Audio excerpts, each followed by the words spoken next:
Hi everyone, we are back this Thanksgiving week with Heather Zenarend, who is a current traveler of ours here in San Diego, and she's going to share some tips with you on how she stays grounded through the holiday season, being away from holidays.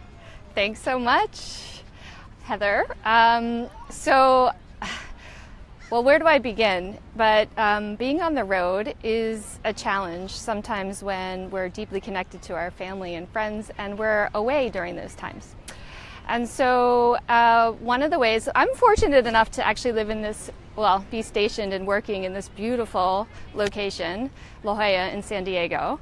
And so it's easy to stay connected and grounded, but not so easy to stay connected and grounded to family and friends, especially if they're located in your hometown. So some of the things that I've just been thinking about and ways to cultivate that deep connection when we're spending time and holidays away from home is to actually create those opportunities as a meaningful time in your life. So Thanksgiving and the holidays can mean certain things to us as human beings, and it's really up to us. We've been blessed with these conscious awarenesses to actually cultivate meaning in our lives. And so one of the ways that we can do that is to connect to family and friends, and even if we're not in their presence. Luckily, we have virtual reality. And so one of the ways I was thinking about connecting to family is to have a virtual blessing at the dinner table. And we might be 3 hours away, but we can coordinate our schedule so that we have dinner at the same time and have a group blessing for our meal. Another way is to connect with the people that are already around you. So maybe you're living with other fellow nurses, or you want to cultivate some Thanksgiving celebration at work.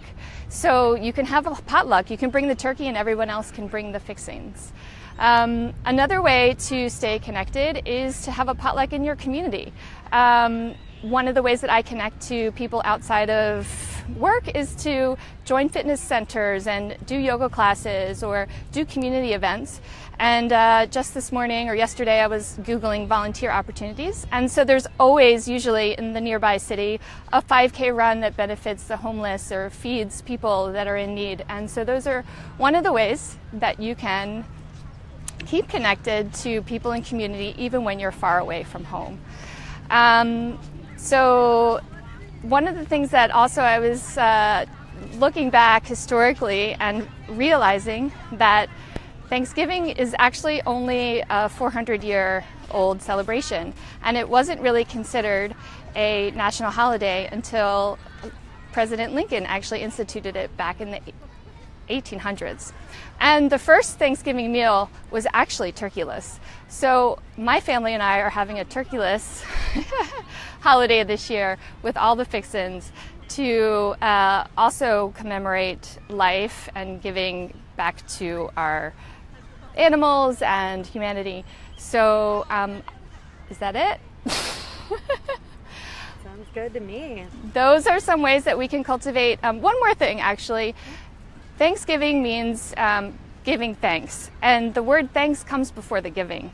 So if we can cultivate gratitude, and I know the last live that we did, we started talking about gratitude, but gratitude cultivates so many positive emotions in us, and it's actually contagious.